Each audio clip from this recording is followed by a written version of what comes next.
नमस्कार दोस्तों, आप देख रहे हैं वन न्यूज़। हरभजन सिंह भाटिया की रिपोर्ट प्रागपुर से। समय समय के ऊपर हिमाचल प्रदेश में बहुत सी ऐसी खबरें, बहुत से ऐसे कारनामे देखने को मिल रहे हैं जिसके कारण से हम ये कह सकते हैं कि हिमाचल प्रदेश की सरकार पूर्ण रूप से भ्रष्टाचार में डूब चुकी है। जो सरकार के अंदर बड़े बड़े अफसर हैं, चीफ सेक्रेटरी हैं, डीजीपी हैं, उनकी जो कार्यशैली है, उस कार्यशैली के देखते हुए भी कई प्रकार के प्रश्न चिन्ह खड़े हो रहे हैं। हाल ही में विधानसभा के दिनों में चेस्टर हिल मामले में लगातार चर्चा चली हुई है, जिसमें हिमाचल प्रदेश के चीफ सेक्रेटरी एक बार नहीं बार बार झूठ बोल रहे हैं। वो झूठ क्यों बोल रहे हैं, वो ऐसे काम क्यों कर रहे हैं जो उनके परव्यू में नहीं आते हैं, वो इस प्रकार के आदेश क्यों दे रहे हैं जिन आदेशों के कारण से भ्रष्टाचार की बू आ रही है। क्या कारण है उनका इतना कुछ बोलना, प्रेस कॉन्फ्रेंस करना, उसके बावजूद भी सरकार का मुखिया कुछ नहीं कर पा रहे हैं। मुझे ऐसा लगता है इन सारे मामलों के अंदर मुख्यमंत्री, चीफ सेक्रेटरी और बड़े बड़े जो अफसर हैं वो पूर्ण रूप से इसमें जिम्मेवार हैं। मैं कुछ बातें आपके आगे ध्यान में लाना चाहता हूं कि जो रियल एस्टेट परियोजना की जो बात हो रही है वो केवल रियल एस्टेट परियोजना तक ही सीमित नहीं है, बल्कि ये हिमाचल के भूमि कानूनों, प्रशासनिक पारदर्शिता और शासन व्यवस्था की विश्वसनीयता से जुड़ा हुआ मामला है। चेस्टर हिल मामले में जिस समय किसी ने कंप्लेंट की तो कंप्लेंट करने के बाद एसडीएम ने ये पाया कि इस मामले में धारा 118 का उल्लंघन हुआ है और उन्होंने इसके ऊपर एक्शन करने की बात कही। और जिस समय ये बात कही गई तो डीसी ने को जिस समय ये रिपोर्ट गई तो ये डीसी के पास रिपोर्ट जाने के बाद जो 13 नवंबर 2025 को रिपोर्ट गई थी, उसमें स्पष्ट रूप से धारा 118 जो है उसका उल्लंघन तथा बेनामी लेन देन की बात की गई थी और ये सिफारिश की गई थी कि इसके ऊपर कार्रवाई की जाए। लेकिन उसके बाद 6 दिसंबर 2025 को एक राजस्व विभाग द्वारा पत्र जारी किया जाता है कि जो एसडीएम ने बोला है वो गलत बोला है, और बाद में वही राजस्व अधिकारी एक और पत्र लिख के इसी बात का खंडन कर देते हैं कि गलत नहीं लिखा है, इसी के ऊपर कार्रवाई होनी चाहिए। और उसी तरीके से आपके ध्यान में यह भी विषय रहे कि जो चीफ सेक्रेटरी हैं वो बोल रहे हैं कि मेरा इसमें कोई लेना देना नहीं है, जबकि सबसे ज़्यादा अगर कहीं भ्रष्टाचार की वो आ रही है तो वो चीफ सेक्रेटरी के जो 2 पत्र लिखे गए हैं उन पत्रों के माध्यम से ये आ रही है।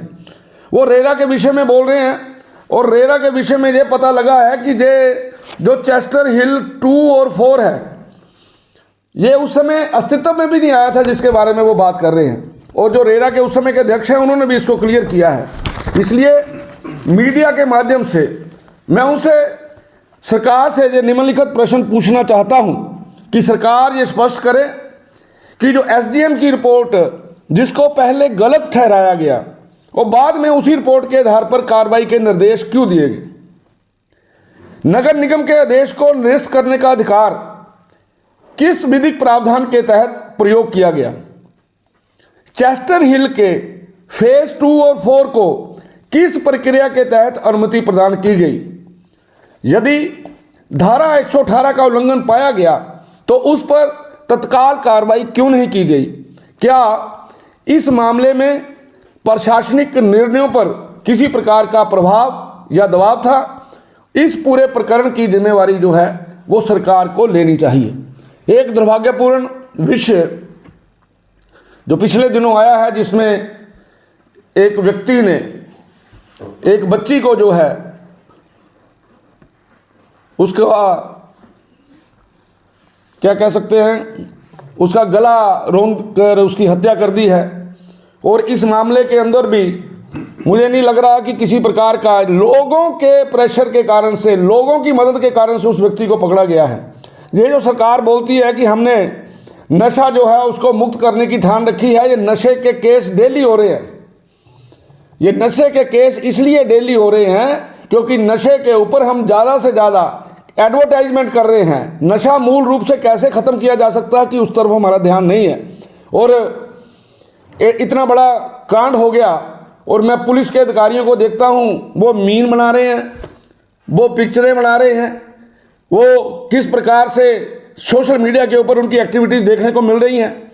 इसलिए मुझे ऐसा लगता है सरकार जो है वो पूर्ण रूप से फेल हो गई है। सरकार किसी भी प्रकार से गंभीर नहीं है। इस सरकार के 3.5 वर्षों का कार्यकाल जो है वो बहुत ही चिंतनीय रहा है। और मुझे ऐसा लगता है कि हिमाचल प्रदेश की जनता अब इस बात को पूर्ण रूप से समझ गई है कि ये सरकार केवल और केवल भ्रष्टाचार का अड्डा है, कानून व्यवस्था की यहाँ धज्जियाँ उड़ी हैं। इसलिए आने वाले समय में अगर सरकार ने इन सभी विषयों के ऊपर ध्यान नहीं दिया तो भारतीय जनता पार्टी लगातार जिस प्रकार से धरने और प्रदर्शन कर रही है, इसी प्रकार के कार्यक्रम लगातार चलते रहेंगे। धन्यवाद। सर, हिमाचल और पंजाब की सीमा पर जो टैक्स की बात है इंक्रीमेंट को लेकर, हालांकि एक नोटिफिकेशन जारी की गई, उसमें कहा गया कि चेंजेस किए गए, लेकिन अभी भी आज अखबारों में आया है कि वहाँ के क्रांतिकारियों ने भी जो है कहा है और जो संघर्षकारी जो है और सरकार ने भी कहा है कि जो भी संभव होगा फिर से जो टैक्स लगाए जाएंगे, क्योंकि कोई भी जो है वो चेंजेस नहीं हुए हैं और जो पंजाब के जो जितने भी चालक हैं उनको दिक्कत आ रही है। सुक्खू सरकार की सबसे बड़ी एक विशेषता है कि वो हमेशा यू टर्न लेती है, वो हमेशा झूठ बोलती है।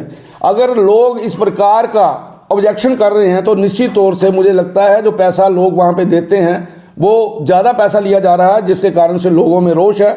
आपके चैनलों के माध्यम से मैं भी सरकार को ये निवेदन करना चाहता हूँ कि वो नई नोटिफिकेशन जारी करे ताकि आम जनमानस को राहत मिल सके। पंजाब सरकार ने भी कहा है कि अगर सरकार वापस नहीं लेती है तो इसलिए निश्चित तौर से इससे हिमाचल प्रदेश के लोगों को का नुकसान होगा अगर इस प्रकार का कोई काम होता है तो। सर, ऐसी जानकारी है कि विधायक नीति को मतलब सरकार नहीं जारी कर रही है, तो उससे धरातल पर किस तरह की दिक्कतें आ रही हैं, कहाँ तक सही है जी? बरसात के दिनों में लोगों का छोटा मोटा नुकसान होता था तो उनके घरों को बचाने के लिए डंगे लगाने, छोटे छोटे रास्ते बनाने और गांव के अंदर छोटे काम विधायक निधि के माध्यम से होते थे। लेकिन ये पहली सरकार हिमाचल प्रदेश के अंदर आई है जिसने विधायक निधि को जो है 2 करोड़ 10 लाख से 1 करोड़ 10 लाख कर दिया। लेकिन 1 करोड़ 10 लाख करने के बावजूद भी अभी तक कोई किस्त जो है उनकी हमें मिली नहीं है, जिसके कारण से आम जनमानस दुखी है। गरीब व्यक्ति की हम मदद नहीं कर पा रहे और विधायक असहाय हो गए हैं इन सारी चीज़ों को देखकर। सर, केंद्र सरकार ने 4000 करोड़ जारी किया प्रदेश सरकार को, किस तरह लेते हैं? केंद्र सरकार समय समय के ऊपर हिमाचल प्रदेश की मदद करती है। अभी इंफ्रास्ट्रक्चर डेवलपमेंट के लिए लगातार पैसा दे रही है, लेकिन मुझे ऐसा लगता है ये जो पैसा दिया जा रहा है, आज तक सुक्खू जी ने, उनकी सरकार के जो मंत्री हैं, उन्होंने ये जो पैसा दिया जा रहा है इसके ऊपर एक शब्द तक नहीं बोला, कोई केंद्र सरकार का धन्यवाद तक नहीं किया। और मुझे इस बात की शंका है कि जो पैसा आ रहा है उस पैसे का दुरुपयोग होगा। मैं तो सरकारी एजेंसियों से ये निवेदन करूंगा कि समय समय के ऊपर इसका ऑडिट भी करें और इनके जो यूटिलाइजेशन सर्टिफिकेट समय समय पे आने चाहिए उनको ध्यान से पढ़ें और अगर कोई गलत काम होता है तो उसके ऊपर एक्शन करें। सर, देहरा स्थित निर्माणाधीन केंद्रीय विश्वविद्यालय में जो है वो जो एक सवाल उठ रहे हैं, जो बिजली का कनेक्शन है वो अभी भी टेम्परेरी बेसिस पे चल रहा है और इन केस कहा जा रहा है कि मई में क्लासेस शुरू करनी है या जून में क्लासेस करनी है, नरेंद्र मोदी जी आ सकते हैं। कैसे देखते हैं कि जब अधिकारियों से बात की जाती है तो उनका कहना होता है कि अभी बजट जो है हमारे पास नहीं है, हम तो अलग बोर्ड है, सरकार ने, प्रदेश सरकार ने हमारे पास पैसे जमा नहीं करवाए, केंद्र बोलती है हमने पैसे दे दिए हैं। केंद्र सरकार का जो हिस्सा है वो केंद्र सरकार ने दे दिया है, हिमाचल प्रदेश का जो हिस्सा बनता है उन्होंने नहीं दिया होगा। लेकिन माननीय प्रधानमंत्री जी इस कार्यक्रम में आ रहे हैं, मुझे लगता है सरकार इस गंभीरता को समझेगी और वहाँ पर बिजली की पूर्ण व्यवस्था करवाएगी। आज कलोहा में बैठक हुई है सर और पंचायती चुनावों को लेकर चर्चा हुई है।